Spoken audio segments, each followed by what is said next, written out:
Hello students, BSc part second. आज अपन पढ़ रहे थे कोऑर्डिनेशन कंपाउंड्स। उसका अगला अपना टॉपिक है सिज्विक्स इफ़ेक्टिव एटॉमिक नंबर। सबसे पहले हम जानेंगे कि इफ़ेक्टिव एटॉमिक नंबर रूल क्या है, ईएन रूल। सिज्विक ने सुझाया कि मेटल के चारों ओर जो लिगेंड्स के द्वारा डोनेटेड इलेक्ट्रॉन पेयर्स हैं वो प्लस मेटल के स्वयं के वैलेंस इलेक्ट्रॉन जो है या मैं कहूँ टोटल इलेक्ट्रॉन्स जो हैं, मेटल के स्वयं के टोटल इलेक्ट्रॉन्स प्लस लिगेंड्स द्वारा डोनेटेड इलेक्ट्रॉन का जो योग है वो अगर उस मेटल से नेक्स्ट जो नोबल गैस है उसके एटॉमिक नंबर के बराबर होता है तो उसको कहा जाता है इफ़ेक्टिव एटॉमिक नंबर। जैसे 3D सीरीज़ के लिए ये संख्या जो होगी वो होगी 36, 4D के लिए 54 और 5D के लिए 86।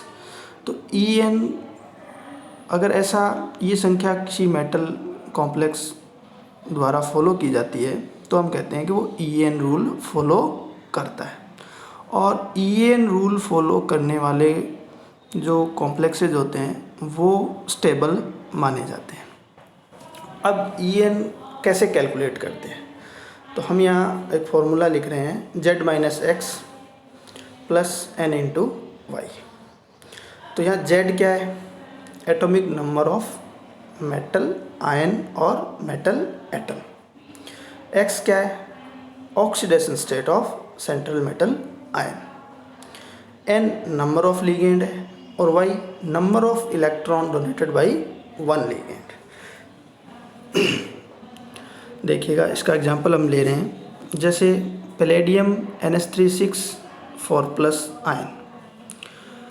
पैलेडियम के लिए एटॉमिक नंबर Z का मान 46 है, प्लस 4 ऑक्सीडेशन स्टेट में है तो Z-X की वैल्यू होगी 42, प्लस 6 अमोनिया लिगेंड है। एक लिगेंड 2 इलेक्ट्रॉन डोनेट करेगा तो 6 इंटू 2 12 और 42 और 12 कितने हो गए 54। पैलेडियम की नेक्स्ट जो नोबल गैस है वो कौन है, जिनॉन, और जिनॉन का एटॉमिक नंबर कितना है 54। इसका मतलब ये हुआ कि ये जो कॉम्प्लेक्स है वो EN रूल फॉलो करता है। ठीक ऐसे ही अगर हम बात करें कोई 3D मेटल की, जैसे FeCO5 पेंटाकार्बोनिल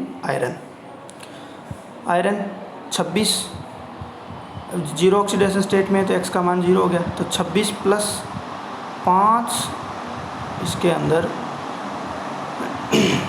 कार्बोनाइल लिगेंड्स और एक कार्बोनाइल लिगेंड कितने इलेक्ट्रॉन डोनेट करेगा 2। तो 5 इंटू 2 10, 26 और 10 36।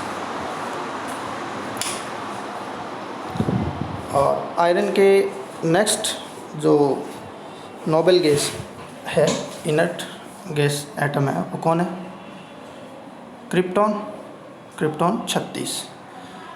इसका मतलब ये भी EN रूल फॉलो कर रहा है। अच्छा, यहाँ एक इंटरेस्टिंग एग्जांपल आ रहा है। MnCO5 जो है वो डाइमर बनाता है और Mn2CO10 की फॉर्म में पाया जाता है, जिसमें एक Mn यानी मेटल बॉन्ड प्रेजेंट होता है। इसकी जब हम कैलकुलेशन करेंगे तो 2 मैग्नीज आयन हैं। मैग्नीज में 25 इलेक्ट्रॉन होते हैं तो 2 के कितने हो गए 50 और 10 कार्बोनाइल लिगेंड्स हैं तो 20 इनकी वजह से हो गई 50 और 20 70 और एक इनमें Mn यानी मेटल बॉन्ड है। मेटल बॉन्ड का योगदान 2 इलेक्ट्रॉन के बराबर माना जाता है तो ये 72 हो गया। अब चूंकि ये 2 मैग्नीज एटम के लिए अपन ने काउंट किया है 72 तो एक के लिए कितना हो गया 36 और मैग्नीज की अगली जो है नोबल गैस वो भी 36 पे आती है। इसका मतलब ये भी EN रूल फॉलो करता है। अब अगर हम MnCO5 का कैलकुलेट करें तो वो 36 नहीं आएगा, क्योंकि 25 और 10 35 ही आएगा। तो वो ईएन रूल फॉलो नहीं करता, इसलिए वो कम स्टेबल होता है और वो डाइमर की फॉर्म में आकर स्टेबल हो जाता है। अब नीचे कुछ एग्जांपल आपको दिए जा रहे हैं, जैसे FeCN6 3- आयन है, इसका 35 होता है, वो ठीक सभी इसी तरीके से कैलकुलेट करना है। बहुत सारे एग्जांपल्स हैं आपके पास। ये ईएन रूल फॉलो नहीं करने वाली, कॉम्प्लेक्स बनते तो हैं लेकिन ईएन रूल फॉलो करने वालों की तुलना में कम स्टेबल होते हैं। अब हम बात करते हैं इनकी कोऑर्डिनेशन कंपाउंड्स की बॉन्डिंग। इनकी बॉन्डिंग के लिए 3 थ्योरीज सुझाई गई है। पहली है वैलेंस बॉन्ड थ्योरी, जो पॉलिंग और स्लेटर ने दी थी। उसके बाद उसकी कुछ लिमिटेशंस के कारण वो इतनी ज़्यादा सफल नहीं हो पाई, हालांकि काफ़ी कुछ हद तक वो थ्योरी एक्सप्लेनेशन उसने दिया था बॉन्डिंग का। फिर नई थ्योरी आई क्रिस्टल फील्ड थ्योरी, जो वैसे वैलेंस बॉन्ड थ्योरी के साथ साथ ही डेवलप हो गई थी, लेकिन वैलेंस बॉन्ड थ्योरी को ज़्यादा वरीयता दी गई थी शुरुआती दिनों में, बाद में CFT लागू हुई थी। फिर तीसरी थ्योरी जो है वो है लिगैंड फील्ड थ्योरी, या जिसको हम MOT बोलते हैं, मॉलिक्यूलर ऑर्बिटल थ्योरी। अपने सिलेबस में यहाँ केवल और केवल वैलेंस बॉन्ड थ्योरी है, तो हम वैलेंस बॉन्ड थ्योरी की बात करते हैं। वैलेंस बॉन्ड थ्योरी जो है वो बेसिकली किस बात पर डिपेंड करती है, यानी क्या क्या एक्सप्लेनेशन देती है वो कंपाउंड्स की, वो उसकी मैग्नेटिक नेचर कैसी है, जैसे वो पैरामैग्नेटिक है, डायमैग्नेटिक है, इसका आइडिया दे देती है।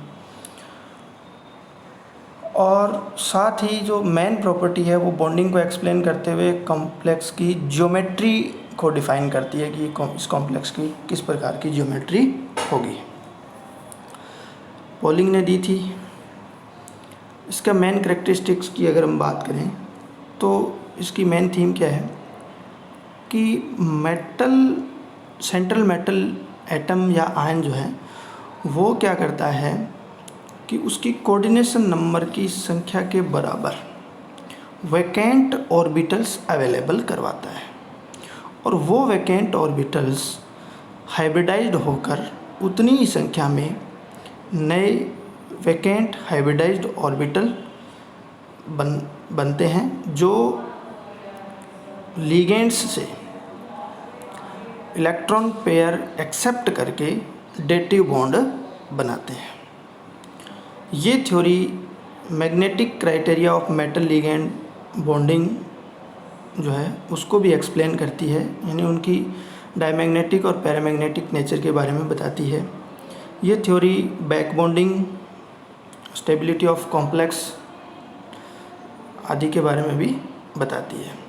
मेन जो इसका फीचर है वो ये है कि ये कॉम्प्लेक्स की ज्योमेट्री पर फोकस करती है और हाइब्रिडाइजेशन पर बेस्ड है।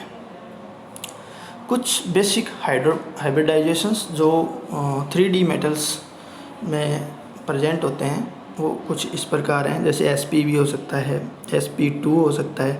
तो उनसे रिलेटेड जो शेप है, sp होगा तो लीनियर होगा या डायगोनल भी हो सकता है, sp2 है तो ट्राइगोनल प्लेनर होगा, dsp2 है तो स्क्वायर प्लेनर होगा, sp2d है तो स्क्वायर प्लेनर होगा। सेम ही हो गया, dsp2 और sp2d में कोई ख़ास फ़र्क नहीं है, अंदर वाले d और बाहर वाले d ऑर्बिटल्स यूज हो रहे हैं। sp3 या d3s हाइब्रिडाइजेशन होता है तो भी टेट्राहेड्रल होता है, dsp3 ट्राइगोनल बाइपिरामिडल, d2sp3 या sp3d2 तो ऑक्टाहेड्रल कॉम्प्लेक्स बनते हैं। ये इनकी शेप्स हैं, कुछ इसके एग्जांपल दिए गए हैं। इसको अपन डीपली किस तरह से बॉन्डिंग होती है, ये हाइब्रिडाइजेशन किस तरह से होता है, अगले वीडियो में देखेंगे। आज के लिए इतना ही, धन्यवाद।